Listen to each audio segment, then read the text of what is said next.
When the arrogant millionaire walked into the small café, he thought he could buy respect with money.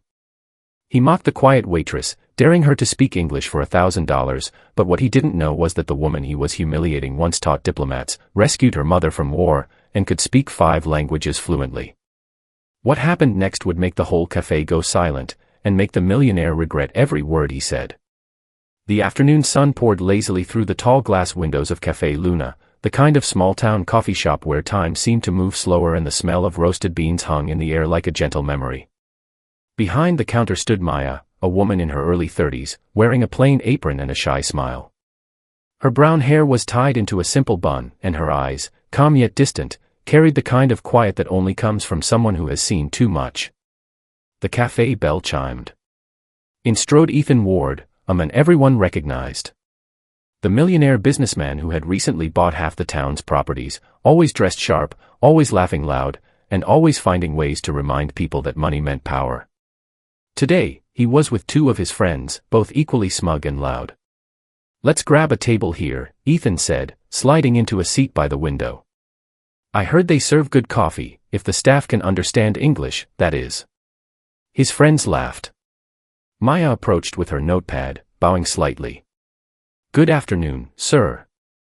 May I take your order?" Her accent was light but noticeable. Ethan grinned. "Oh, so you can speak English," he said mockingly. "All right, sweetheart, tell you what. Serve me in perfect English, and I'll give you $1,000. The café went quiet. Even the barista at the machine paused, glancing nervously at Maya. Everyone knew she was a foreigner, kind, polite, always working late, but no one knew much about her past. Maya's hands trembled slightly as she clutched her pen. "Sir, I'm just here to do my job." Ethan smirked. "Exactly. Do it in English." "Don't worry, I'll pay you, I can afford it." His friends chuckled again, leaning back as if watching a show. Maya nodded slowly and began, "Would you like to order from our special blend or try our signature espresso?" Ethan laughed loudly. "Not bad. Not bad at all. But let's see if you can keep up, sweetheart. Tell me, where did you learn your English? You don't look American." She hesitated. "No, sir. I was born in Syria." "Oh." Ethan raised his eyebrows dramatically. "A refugee. Interesting. And now serving coffee in my town. Quite the journey, huh?" The laughter from the table echoed across the café, sharp and humiliating. Maya forced a smile, placed their cups carefully on the table, and turned to leave. But Ethan wasn't done. "Wait," he said, his tone dripping with arrogance. "You know, I respect people who try. But next time, work on your accent. English isn't for everyone." Something broke inside Maya's chest. The words replayed, not just his, but all the ones she had heard over the years, people assuming, mocking, underestimating. That night, after the café closed, she sat by the back door under the flickering streetlight, holding her mother's old photograph. Her mother's voice echoed in her head, "Never let them silence you, Maya. You have the world inside your tongue." She had once believed that. But life had buried that belief deep under the weight of survival. Yet, as the moon climbed higher, something changed in her eyes, a spark that had been missing for years. Tomorrow, she decided, she wouldn't stay silent anymore. The next morning, Maya arrived early. She brewed the strongest coffee, her hands steady and mind clear. Something about today felt different, as if destiny itself had returned to her doorstep. Around noon, the bell rang again. Ethan Ward walked in, wearing the same expensive suit and the same arrogance. This time, the café was packed, students, travelers, and locals, the perfect stage. "Ah, my English teacher," Ethan laughed. "Still here? I thought I'd come see if you've improved."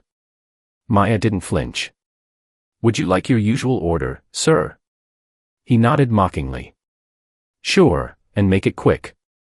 As she prepared his coffee, one of Ethan's friends, a journalist from London, overheard him say, "You know, I might buy this place next. Maybe then I'll train the staff to actually speak properly." The journalist frowned. "You shouldn't say that, Ethan. That woman probably knows more than you think." Ethan shrugged. She's a waitress.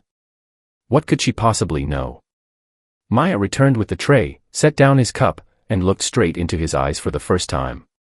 Sir, she said softly, yesterday you offered $1,000 if I served you in English. Do you remember? He smirked. Of course. Why, you want to claim your prize? No, she said. I just wanted to show you something. And then, she began to speak. First in fluent English, her tone smooth and polished. Then in French, her words graceful and poetic. Then Spanish, rolling effortlessly from her tongue. Then German, strong and precise. And finally, Mandarin, soft yet powerful, as if the air itself bowed to her voice. The café went silent. Even the sound of steaming milk stopped mid-hiss. When she finished, she looked at Ethan, who now sat frozen, eyes wide. In all 5 languages, she said calmly, I just asked you if kindness is something you can afford. Ethan's jaw tightened. The weight of shame was heavy, visible. The arrogance melted away, leaving only discomfort. I didn't know, he muttered. Maya smiled faintly. That's the problem with people who think they already know everything.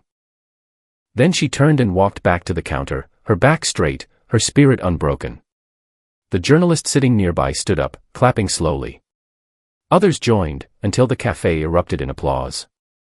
Some even filmed it.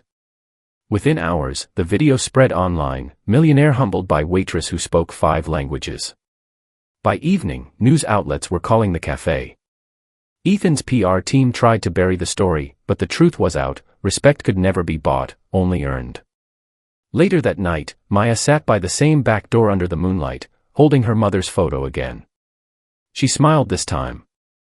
I spoke, Mama. The world listened. And in that quiet moment, she wasn't just a waitress anymore, she was a woman who reminded everyone that dignity speaks every language. Never underestimate quiet people, sometimes, their silence is just the calm before wisdom speaks. Respect has no accent. Humanity is the only language that truly matters.